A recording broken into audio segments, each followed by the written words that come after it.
안녕하세요. 안녕하세요. 반갑습니다. 사랑합니다. 여름 감기 드신 분들이 꽤 많으신 것 같습니다.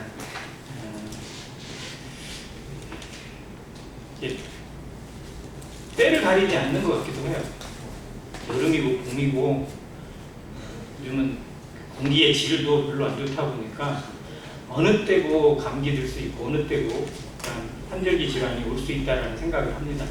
그만큼 우리가 또 약해진 부분도 없지 않아 있다는 생각이 들고 오늘 복날인데 맛있는 거 많이 드셨는지 모르겠습니다. 못 드셨더라도 이 시간에 주님의 말씀으로 우리가 잘 채워지고 또 영적인 에너지를 많이 얻을 수 있는 시간이 되기를 간절히 기도합니다. 다니엘서 7장 뒷부분인데요.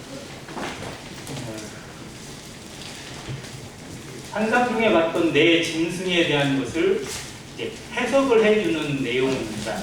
그런데 내 짐승 가운데 앞에 세 짐승은 별로 기록이 안 돼요. 그냥 지나가듯이 나타날 뿐이고 네 번째 짐승에 대해서 자세하게 기록되어 있는 내용이고 또 그것이 저희에게 주는 그 지식이나 교훈도 많은 것을 또한 생각하게 됩니다.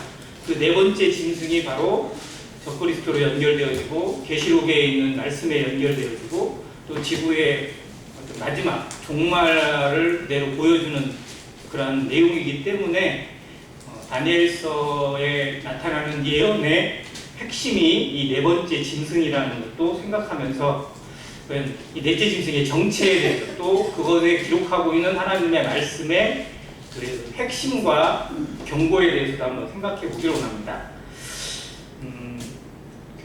제가 7장을 쭉 공부하면서 의아한 것, 또 한편에서는 왜 이럴까라고 생각되는 부분을 먼저 좀 이야기 드릴게요. 마지막 절 같이 보겠습니다. 28절입니다. 그 말이 이에 그친지라 나 다니엘은 중심에 번민하였으며 내 얼굴빛이 변하였으나 내가 이 일을 마음에 간직하였느니라. 다니엘과 좀 안 맞는 것 같아요.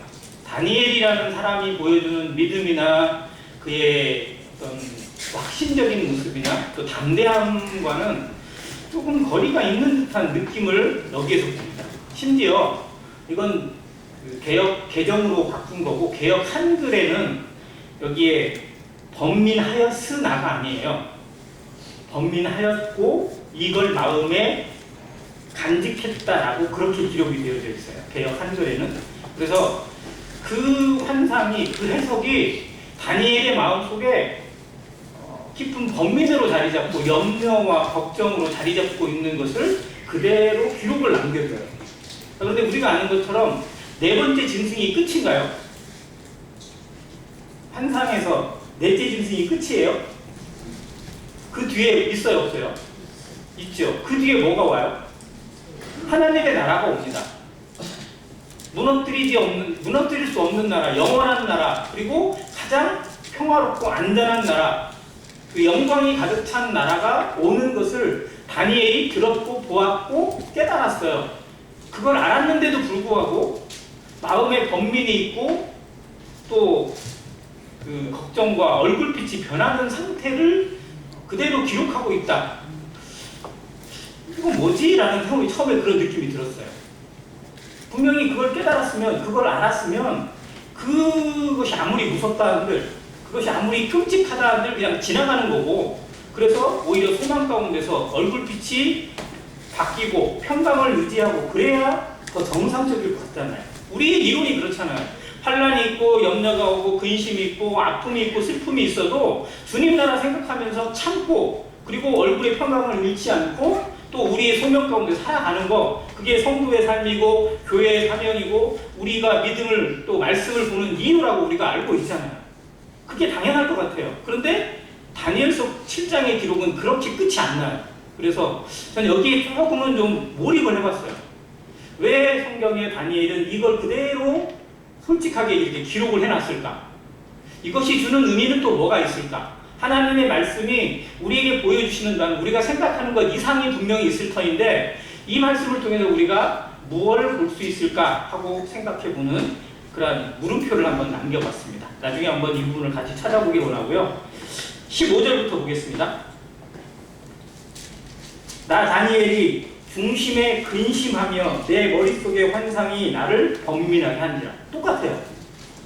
그러니까 그 환상을 보고 그 짐승들을 보고 그 무서운 짐승을 보는 순간에 다니엘의 마음이 이미 거기에 꽂혀버린 것 같아요. 그래서 염려와 걱정, 근심이 그에게 다가옵니다.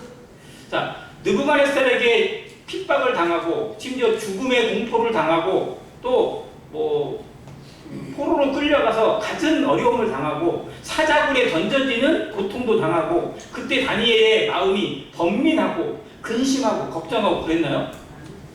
아니에요. 사자굴에 던져질 때도 왕은 걱정을 막 엄청나게 했는데 다니엘은 별로 걱정하는 표가 안 나거든요. 그런데 그렇게 자신에게 닥친 위기나 어려움에 대해서는 그토록 담대했던 다니엘이 지금 이 환상을 보고 장차 주어질 일을 보고는 마음의 근심과 번민이 가득하다. 이걸 어떻게 읽어야 될까요?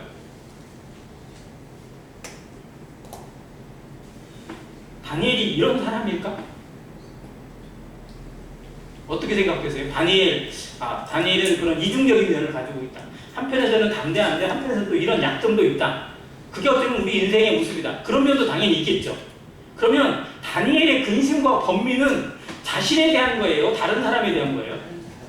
누구예요, 그게?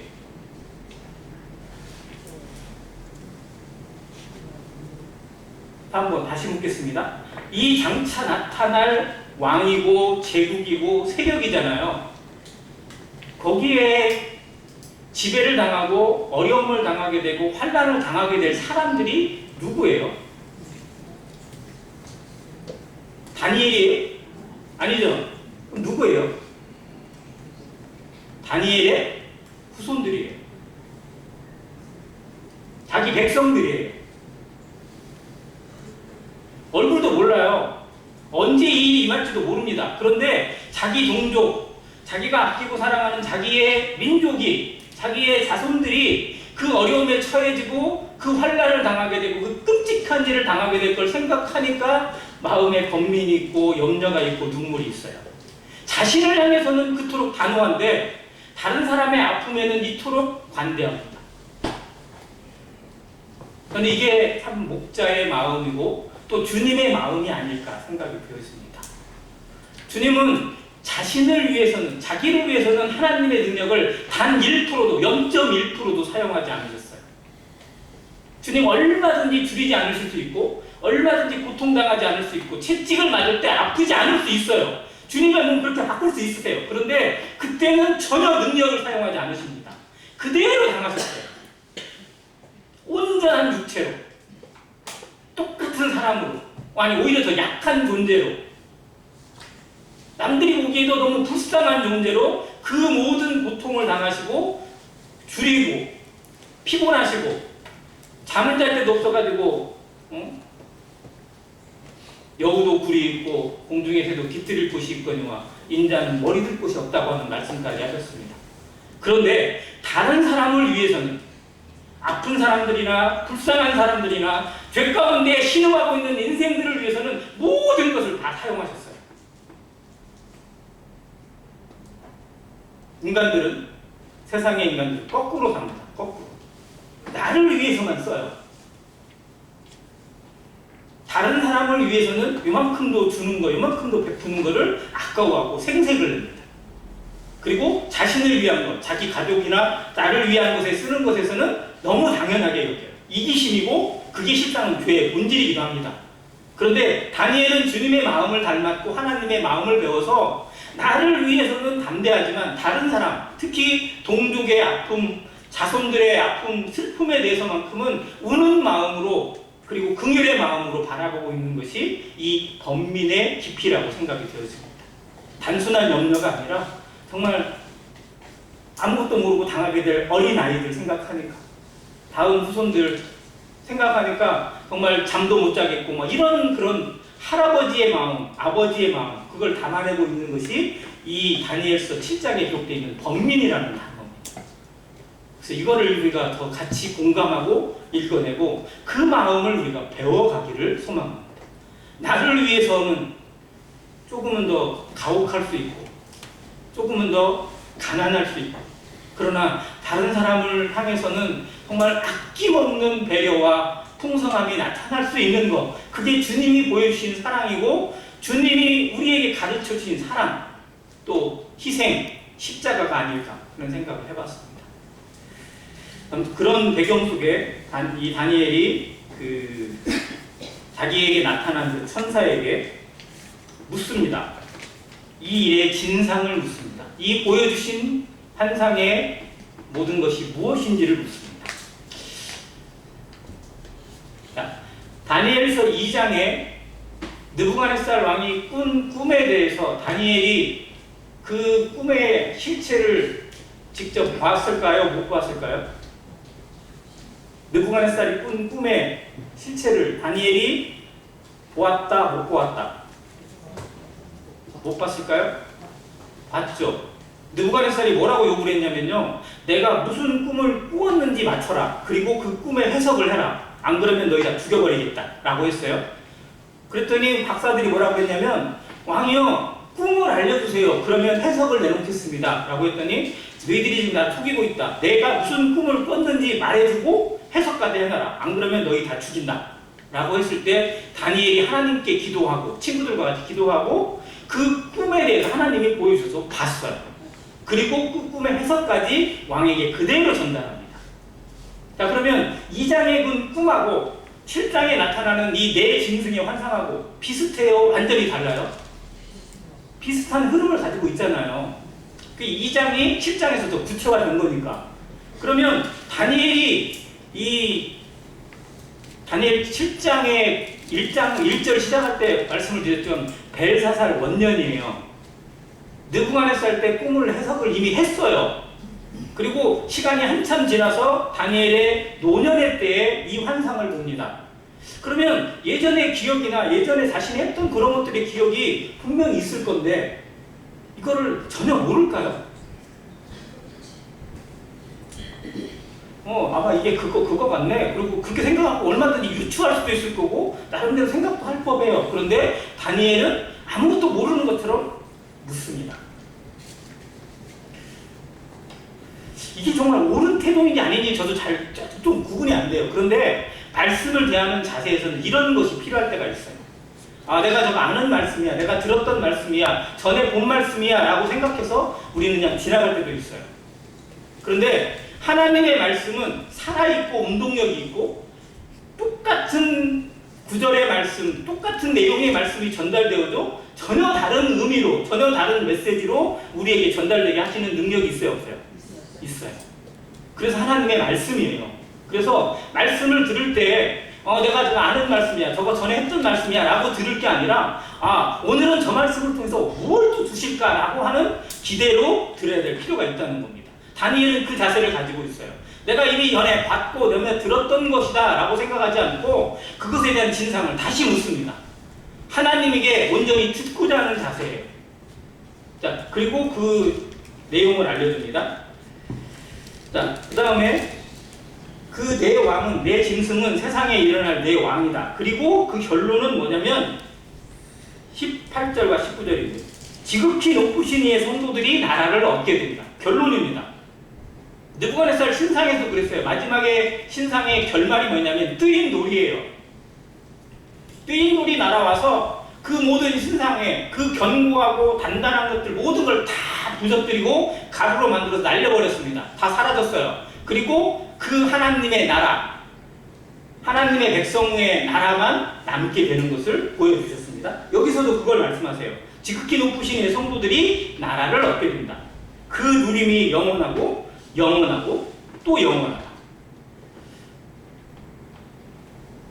영원하다라고만 해도 그냥 그대로 해석이 돼요. 그런데 영원을 몇 번을 반복하셨어요? 3번을 반복하셨어요. 자, 3번 반복한 성경 구절 혹시 생각나신 거 있으세요? 3번 반복하신 성경 구절. 이름을 두 번 부르는 건 우리 잘 알죠?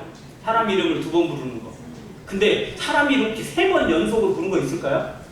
없습니다. 저도 찾아봤어요. 없어요. 사람 이름을 세 번 연속으로 부르는 건 없어요. 그런데 같은 구절이 세 번 반복되는 건 한경에 가끔 나와요. 정말 하나님이 이것에 대해 얼마나 강조하고 싶으실까라고 하는 표현들일 수 있는데, 솔로몬이 성전 봉헌식을 올리면서 하나님께 이런 기도를 드립니다. 참으로 하나님께서 여호와께서 여기 거하시겠습니까? 라고 하면서 뭐라고 하냐면, 하늘과 하늘들의 하늘일지라도 여호와를 감당할 수 없거든. 하물며 내가 지은 이 전에 여호와께서 계시겠습니까? 라고 올린 구절이 있어요. 하늘이 세 번 반복되죠.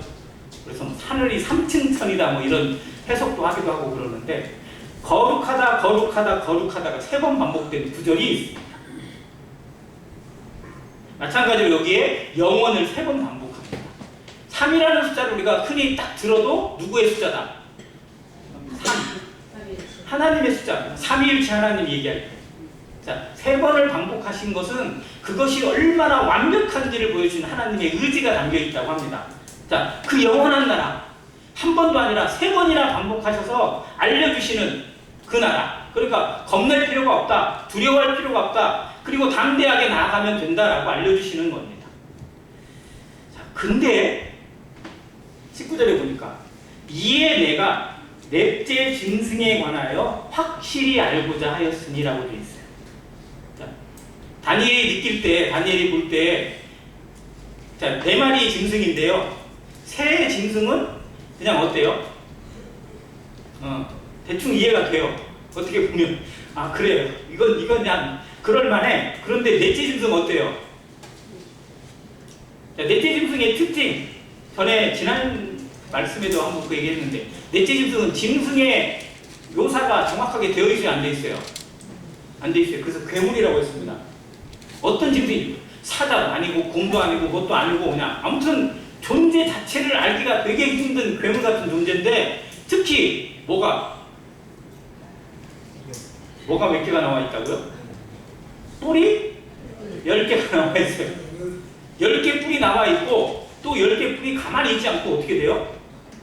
그 중에 한 개가 갑자기 튀어서 나오고, 3개가 뽑히고 뭐 이상한 일을 겪어요. 근데 그 뿔이 어떠한 일을 하고 있고, 어떠한 말을 하고 있고, 어떠한 역할을 하고 있는지를 생각할 때 두려운 거예요. 도대체 이 존재가 뭐냐? 얼마나 우리 조상, 우리 자손들을, 우리 백성들을, 우리 민족을 괴롭게 할 것인가 라는 것을 생각할 때 정말 마음에 번민이 있습니다. 감히 상상도 안 되는 그런 모습으로. 자, 그래서 더욱 알고자 합니다. 근데 뭐라고 했냐면 심히 무섭더라라고.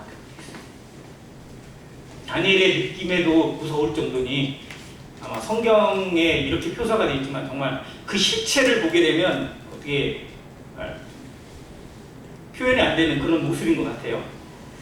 자, 이렇게 구성되어 있습니다. 그것의 머리에는 10뿔이 있고, 그 외에 또 다른 뿔이 나오니 새 뿔이 그 앞에서 빠졌으며, 그 뿔에는 뭣도 있고 눈도 있고 큰 말을 하는 입도 있고, 그 모양이 그의 동류보다 커 보이더라.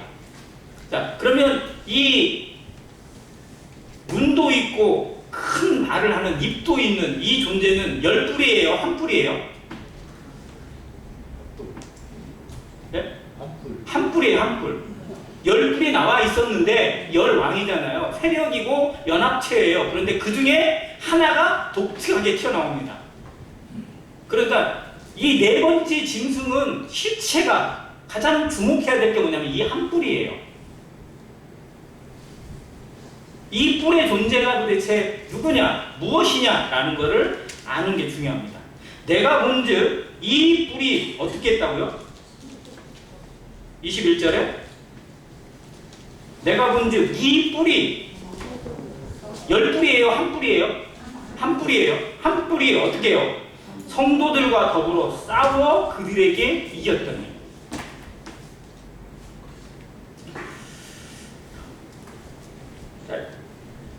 여기에 있는 성도들은 구체적으로 누구를 의미할까요? 성도들. 사도들. 자, 우리들을 의미한다. 맞아요? 우리들이다. 아니에요? 그러면 누구예요? 사도들이요? 사도들이다. 또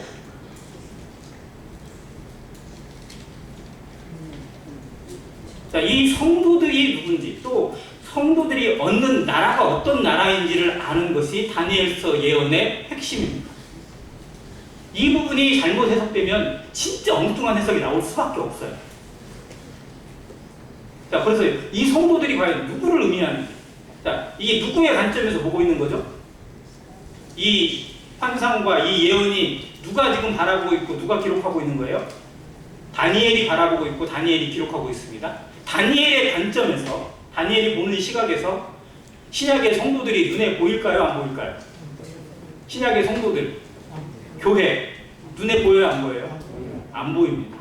다니엘에게는 신약의 성도들, 교회, 하나님의 비전이고 하나님의 위대한 섭리잖아요. 그런데 구약의 그 누구도 교회에 대해서 비슷한 걸로 예언한 것은 있어도요, 교회를 바라보거나 교회의 확증을 아는 사람은 없어요. 왜? 그때까지는 철저하게 감춰져 있는 하나님만의 비밀이니까. 성경에 교회라는 단어가 구약 성경에 안 나옵니다. 다른 말씀에서 구약에 마치 광야교회를 의미하는 것처럼 해서 신약에 기록된 건 있어도 그건 이스라엘을 그냥 빗대서 하는 표현이었지 하나님의 위대한 비밀이자 섭리였던 교회에 대해서 구약에서 보여준 게 없어요. 그래서 언약주의적 해석에서는 구약의 이스라엘과 교회를 같은 맥락으로 엮어가지고 그래왔던 것처럼 교회도 그런 존재다라고 보고 있고, 세대주의적 성격 해석에서는 그걸 분리합니다. 이스라엘은 이스라엘이고 교회는 또 다른 존재다라는 거. 무엇이 더 옳은지 무엇이 더 맞는지 우리도 고민을 해야 돼요. 여기서 그 고민이 나옵니다. 언약주의적 해석에 의하면 구약의 이스라엘 백성들이 실상은 신약의 교회이기 때문에 여기는 교회를 의미한다고 해도 무방해요. 이게 언약주의 해석이에요. 그러면 한뿔 적그리스도에 의해서 교회가 핍박을 받는다 안 받는다? 받아요 안 받아요? 여기서 자, 언약주의적 해석으로 이 성도들을 신약의 교회로, 마지막 시대의 교회로 보게 되면 희 한 뿔에 의해서 환난과 핍박과 7년 대환란을 당한다 안 당한다? 당한다라고 해석이 될 수밖에 없어요. 그래서 교회가 환난을 통과해야 돼요. 이 해석이 그렇게 나옵니다. 그런데 세대지적 관점에서 다니엘이 바라고 있는 건 자기 민족이에요. 이스라엘이에요. 이스라엘 나라입니다. 그 민족을 자기들은 성도로 바라보고 있을 뿐이고 성도로 기록했을 뿐이에요. 그리고 다니엘서 9장에 나와 있는 70일의 예언도 역시 마찬가지예요. 그건 교회에 대한 예언이 아닙니다. 자기 민족, 자기 나라에 대한 예언이에요. 교회는 그 시대에 공백기에 들어가 있을 뿐입니다. 그래서 다니엘서를 해석할 때 이 성도와 성도가 없는 나라를 정확하게 구체적으로 해석하지 못하면 언약주의적 잘못된 해석에 빠지게 되고 교회가 마치 환난을 통과해야만 하는 거고 같이 핍박을 당하는 것처럼 해석이 될 수밖에 없어요. 자, 역사주의적 전천연설이라는 해석도 있어요. 거기는 마치 교회가 환난을 통과해야 되는 것처럼 해석을 해요. 그러나 세대주의적 전천연설 해석에서 우리 모임이 추구하는 해석입니다. 거기서는 교회는 뭘 통해서 환난 전에 주님 재림 이전에 지상 재림 이전에 뭐가 공중 재림을 통해서 휴거가 일어나고 휴거가 있은 이후에 이 땅에 뭐가 있다? 7년 대환란이 임하게 되고 그리고 마지막이 온다라고 그렇게 보고 있어요. 그런 해석과 그렇지 않은 해석의 차이가 지금도 충돌하고 있고 기독교계 전체를 놓고 봤을 때 우리와 같은 해석을 하는 비율이 몇 프로나 될까요? 교회가 환난 전에 휴거가 되고 교회는 환난을 통과한다. 아니 환난을 통과하지 않고 이미 공중에서 주님과 함께 있고 이 땅에서 환난을 당하는 교회는 이스라엘이다. 그리고 이스라엘을 통해서 구원받은 그때 마지막 성도들이다라고 보는 견해. 그렇게 보는 견해가 전체 기독교 해석 중에 몇 프로나 될 거야? 우리 모임이 갖고 있는 해석 어느 정도 될 것 같으세요? 자, 50%가 넘을 것 같아요? 안 넘을 것 같아요? 넘으면 안 돼요? 자, 그럼 30% 넘을 것 같아요? 안 될 것 같아요? 30%도 안 돼요? 그럼 몇 프로나 될 것 같으세요? 10에서 20%. 10에서 20%? 네. 10에서 20%. 5%도 안 됩니다. 진짜. 그만큼 없어요. 진짜. 그러니까 우리가 이것에 대해서 제대로 알고 제대로 전할 책임이 있어요. 복음을 전할 책임도 있지만요. 마지막 종말론에 대한 것에 대해서 우리가 더 잘 연구해서 성경적인 제대로 된 해석을 내주는 책임도 우리에게 있어요. 알고 있으면서 나는 되니까, 나는 환난 통과 안 할 거니까 괜찮아가 아니라 정말 이걸 제대로 몰라서 종말론에 대한 얘기만 하면 전부 다 이상한 해석이 나오고 막 별게 다 나와요. 그러니까 아예 안 보려고 해요. 안 들으려고 해요. 그 얘기하면 저기 신천지 아니야? 이런 식으로 가버려요. 신천지가 완전히 물을 잘못 들여놨어. 하나님에게도 마찬가지고. 왜? 계시록만 자꾸 막 파고 들어가서 얘기해 보니까 그 얘기를 들으면 전부 다들 막 노이로제에 걸려요. 신천지 같아. 이런 식으로. 그런데 실상 어떻게 보면 주님이 보여주신 것에 대해서는 알아가야죠. 왜? 말세니까. 마지막을 준비해야 되니까. 자, 그래서 이 다니엘서 7장에 나오는 이 성도들에 대해서 우리도 좀 다른 해석이 필요합니다. 이건 이스라엘을 보고 하는 거예요. 자기 민족. 성도들과 싸워 이겼다는 의미가 뭐냐면 그 마지막 적그리스도가 하나님의 백성으로 남겨져 있는 이스라엘과 그 이스라엘의 복음을 듣고 구원받은 교회, 그 교회도 아니에요. 진짜 어떻게 보면 교회라고 하기에는 되게 애매한 그 마지막 시대 성도들을 어떻게 핍박했는지, 얼마나 압제했는지를 계시록이 정확하게 보여주고 있습니다. 그래서 여기에 있는 예언은 계시록에 가서 더 구체적으로 드러나게 됩니다. 특히 계시록에 가서 7 나오죠. 7 인 나오고 7 나팔 나오고 그 다음 마지막 7 대접. 그 중에 가장 극심한 환란이 어디예요? 7 대접이잖아요. 대접을 들이붓는 것처럼. 그것에 대한 내용들 자체에 구체적으로 나와 있습니다. 아무튼 그걸 우리 마음에 염두에 두고 말씀을 좀 봤으면 좋겠어요. 자, 그때 옛적부터 항상 계시니가 와서 지극히 높으신 이의 성도들을 위하여 원한을 풀어주고. 자, 누가 오시는 거예요? 자, 하나님의 백성 이스라엘 민족이 적그리스도에 의해서 마지막 지배자에 의해서 곤란을 받고 어려움에 처해지고 정말 멸망의 위기에 처했을 때 누가 오세요? 주님 오시잖아요. 재림 예수, 지상에 오시는 주님이 오셔서 어떻게 하세요? 성도들을 위하여 원한을 풀어주셨고 때가 이름에 성도들이 나라를 얻었다. 자, 여기에 나오는 이 예언이 더 구체적으로 드러난 것이 스가랴 13장과 14장입니다. 특히 스가랴 14장 4절에 가보면 재림 예수가 감람산 위에 서신다고 분명히 기록되어져 있고, 그때 이스라엘이 어느 상태였느냐?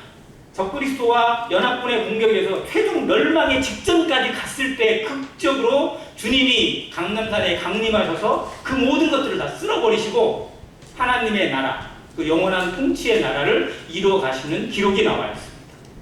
그대로 이루어져요. 에스겔서 37장에 마른 뼈의 환상이 나옵니다. 그리고 그 환상 뒤에 이스라엘이 얻게 되는 어떤 영광과 이런 것들을 구체적으로 툭툭툭 기록해 놓고 있어요. 자, 그래서 이스라엘이 지금 제3성전 준비해놨어요? 안 했어요? 해놨죠. 그 성전의 롤 모델 설계도가 어디 있는지 아세요? 성경에? 에스겔서입니다. 에스겔서에 기록되어 있는 성전을 롤 모델로 삼아서 준비를 해놨어요. 왜? 그 성전이 설 거라고 그렇게 믿고 있기 때문에. 자, 그런 나라들이 설 것이다. 그리고 계시록 20장 이후로부터 구체적으로 19장부터 이렇게 나와요.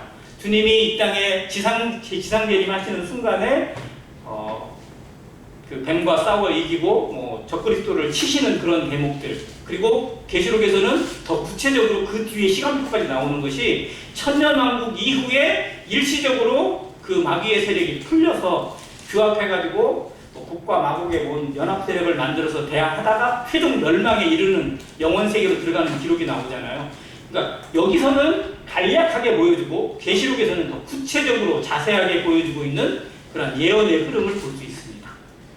자, 이 네 번째 짐승, 특히 한 뿔, 이 부분에 대한 기록을 다니엘이 주목하게 된 이유가 뭐냐면 자기 민족이 이 한 뿔에 의해서, 이 존재에 의해서 얼마나 극심한 고통을 당할 것인지를 어떻게 보면 미리 내다봤기 때문에 그래요.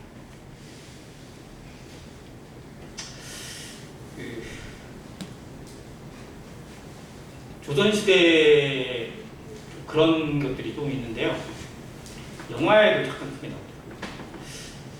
나오더라고요. 조선시대 임금들 중에 진짜 이 사람은 임금이 되면 안 돼. 그런 사람 혹시 누가 생각나는 사람 있으세요?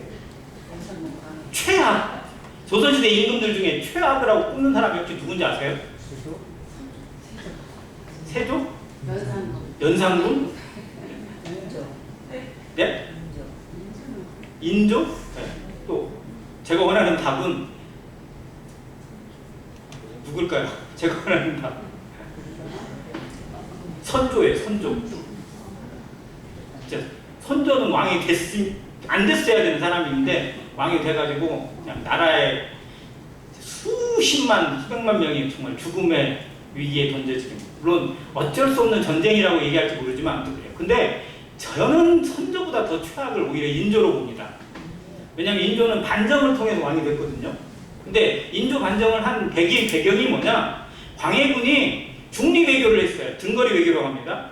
명나라도 아니고 청나라도 아니고 중간에서 딱 서가지고 여기를 위하는 것처럼 해서 여기랑 하고 군대 보내라 그러니까 군대를 보내면서 오히려 투항해가지고 항복해버리고 뭐 이러면서 명나라의 원한을 샀어요. 근데 광해군은 봤거든요. 명나라는 꺼져가는 불이고 새로 일어나는 등불은 청나라이기 때문에 청나라에게 잘못 보이면 우리나라 망한다. 그걸 알고 있으니까 그렇게 했던 거예요. 근데 이게 4대의 명분을 벗어났고 잘못됐기 때문에 얘는 왕의 자격이 없다. 쫓아내버렸어요. 그리고 인조가 왕이 되고 곧바로 노선을 바꿉니다. 청나라를 배척하고 오랑캐랑은 외교 안 한다고 등지고 명나라를 위하는 것처럼 했어요. 그리고 어떻게 됐어요? 바로 쳐들어와가지고 정묘호란이 일어났고 그때 일시 항복했어요. 일시 항복. 잘못했어요. 그래놓고 다시 또 배신해가지고 결국은 뭘 만난 거예요? 병자호란을 만납니다. 병자호란 때 우리나라 백성 50만 명이 포로로 끌려갔다고 해요. 50만 명이. 생각을 해보세요. 그리고 왕은 남한산성에 들어가가지고 며칠 싸운지 아세요? 며칠? 남한산성에서? 남한산성에 들어가서 결사항전을 하겠다고 했는데 40일 싸우고 40일인가 45일인가요? 네, 그거 싸우고 항복했어요. 그리고 삼돈도에 가가지고 그 굴욕을 당하고 머리가 터질 정도로 삼배를 하고 머리를 9번 땅에다 쪘어요. 조선시대 왕 중에 최고의 굴욕을 당했어요. 그런데 그 굴욕을 당했으면 벗어나야죠. 그런데 그 다음 해가 더 문제가 인조예요. 자기 아들 소현세자가 돌아오니까 자기 왕위를 뺏을까 봐서 겁내서 독살해서 죽이질 않나. 그 아들들까지 전부 다 교양을 해서 죽이질 않나. 며느리도 죽였어요. 저 정말 최악이라고 생각합니다. 근데 제가 이 얘기를 왜 드리냐. 인조 반정이 일어났을 때 그 인조 반정을 통해서 이 나라가 진짜 큰 환란에 처하겠구나라고 바라본 사람이 있었어요.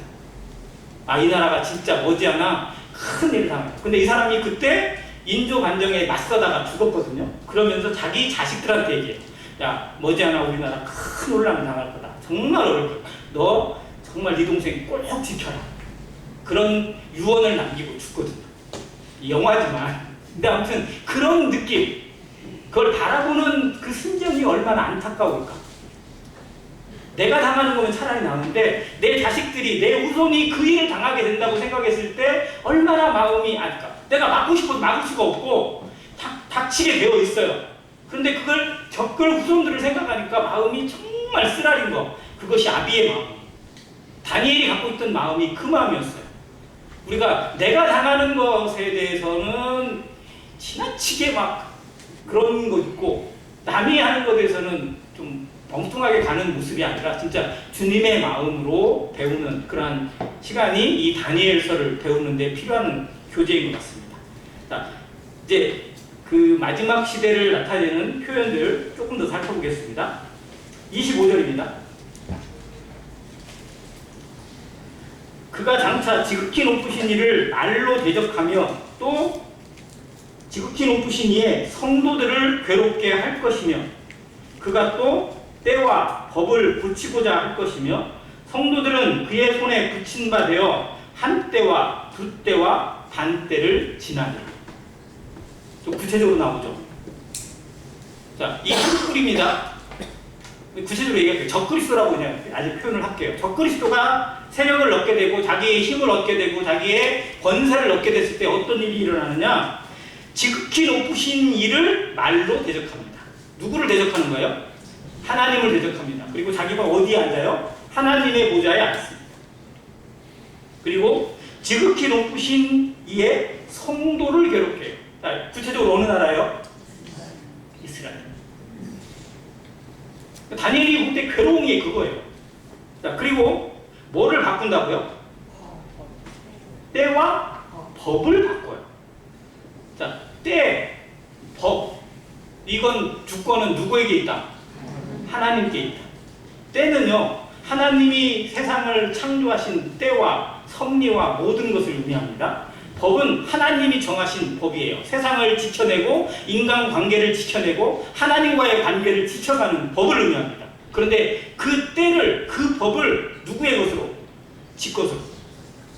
적그리스도가 그 일을 합니다. 자, 그런데 이 일을 성경에서 이런 비슷한 일을 했던 성경의 왕이 하나 있어요. 혹시 어떤 왕인지 아세요? 때와 법을 임의로 바꾼 왕. 여로보암. 여로보암은 물론 이 수준은 아니에요. 그런데 여로보암은 하나님이 자기 백성들을 위해서 주신 절기와 법과 모든 것들을 자기 임의로 바꿨어요. 적그리스도의 모형 중에 하나입니다. 그래서 여로보암의 길이냐 다윗의 길이냐가 성경의 두 길이에요. 이스라엘 왕들은, 그리고 열왕기 상하에 나와 있는 모든 왕들에 대한 성경의 기록이 뭐냐? 여로보암의 길을 따랐느냐 다윗의 길을 쫓았느냐. 즉 하나님의 길에 섰느냐 적그리스도의 길에 섰느냐, 자기를 위해 살았느냐 하나님의 영광을 위해 살았느냐라는 겁니다. 자, 여기에 한 때와 두 때와 반 때가 나옵니다. 합이 얼마? 3년 반. 자, 성경의 3년 반을 다른 표현으로 어떻게 기록했을까요? 한때, 두때, 반때가 나오죠. 또 1260일. 날짜로 아예 1260일도 기록되어 있어요. 또 42개월. 다 3년 반을 그냥. 자, 그럼 3년 반은 뭐의 반절이에요? 7년 대환란의 반절이죠. 그래서 전 3년 반, 후 3년 반으로 구분을 합니다. 이건 다니엘서 71회를 예언을 풀 때 중요한 핵심 포인트예요. 그리고 계시록에 나와 있는 계시록 6장 이후서부터 10장 7년 대환란이거든요. 그런데 6장에서부터 막 극심한 환란이 쏟아지나요? 아니에요. 그때는 오히려 평화가 나타나는 것 같고 좋은 게 나타나는 것처럼 위장되어 있어요. 그래서 전 3년 반과 후 3년 반도 요한계시록에서 구분되어 있습니다. 특히 마지막 재앙을 쏟아부은 7 대접의 재앙은 7년 대환란 후반부, 후 3년 반의 정점에 있는 환란을 보여주고 있습니다. 여기에서 그 후 3년 반을 그가 어떻게 정체를 드러내고 세상을 말살하듯이, 그리고 매매를 못하게 해요. 아무 통용을 못하게 합니다. 뭘로? 뭐를 가지지 않으면? 표죠, 표. 자기의 표를 갖지 않으면 짐승의 표입니다. 자, 성경에 표가 두 가지가 나옵니다. 두 가지 표가 있어요. 짐승의 표가 있습니다. 또 무슨 표가 있을까요? 하나님의 표가 있을까요? 없을까요? 있습니다. 하나님의 표가 있어요. 구체적으로 가인에게 주신 표가 있습니다. 하나님이 가인에게 표를 주셨어요. 그래서 그 표를 통해서 가인의 죄를 사하시고 누구도 가인을 해하지 못한다. 그걸 범하는 자는 벌을 7배나 받게 될 것이다. 내가 처리하겠다라고까지 하나님이 말씀하셨어요. 가인을 위해서 그 표를 주신 겁니다. 그리고 그 표는 결국 누구로 우리에게 다가오세요? 예수 그리스도입니다. 그 죄인에게, 죽어 마땅한 죄인에게 그 표를 통해서, 예수 그리스도를 통해서 구원하시고 건져주시는 하나님의 은혜의 표입니다. 그런데 적그리스도는 이 표를 뭐 때문에 줘요? 다른 사람을 위해서 주는 거예요? 나를 위해서 주는 거예요? 나를 위해서. 나만 섬겨라. 내가 하나님이다. 이걸 따르지 않으면 어떻게 하겠다? 죽인다. 살지 못하게 하겠다라는 거예요. 하나님의 표는 살리는 표고요. 짐승의 표, 적그리스도의 표는 죽이는 표입니다. 이런 것을 다니엘서 7장이 계속해서 보여주고 계세요. 그래서 다니엘서 7장이 예언의 핵심이고 시작이고 어떻게 보면 결말을 그대로 가지고 있기도 합니다. 이런 모습을 우리 마음에 생각하면서 그러나 이 모든 것 3년 만이 길어요? 짧아요? 애매하죠? 3년 반이 길어요? 짧아요? 길다고 하면 긴 거죠. 한번 생각해보세요. 하루하루 계속 환란이 3년 반 동안 되면 지겹죠. 그런데 전체로 따져보면 3년 반은 뭐예요? 한것만큼이에요. 그 뒤에 뭐가 온다? 이 뒤에 이게 끝이에요? 3년 반이? 아니에요. 뭐가 와요? 하나님의 나라가 옵니다. 영원 세계가 옵니다. 평강의 나라가 옵니다. 하나님께 예배드리고 하나님과 교통하는 영원한 세계가 옵니다. 그래서 이 3년 반이 힘들지만 그러나 이건 능히 견딜 수 있다 없다? 있다. 이 또한 지나간다. 이스라엘에게 주신 소망이 이거예요. 물론 우리는 그것마저도 하나님께서 벗어나게 하시고 또 고난받지 않게 하신 또 놀라운 은혜가 있긴 하지만 이것과 좀 비교되는 그런 환난들이 있잖아요. 사소한 것들이지만 그래서 이걸 길다 여기고 크다 여길 게 아니라 경한 것이다. 가벼운 것이다. 성경에도 그렇게 있잖아요. 이는 환난에 경한 것이 영광의 중한 것을 우리에게 얻게 하시는 통로가 됩니다. 그래서 그걸 바라보고 살아가는 안행교회 성도 되시고 마지막 때를 든든하게 그러나 나를 위해서가 아니라 다른 사람이 당하는 어려움과 환난에 대해서 긍휼의 마음을 베푸는 참다운 아비의 마음 또 할아버지의 마음을 배워가는 아름다운 성도의 삶이 되시기를 간절히 바랍니다. 이상입니다.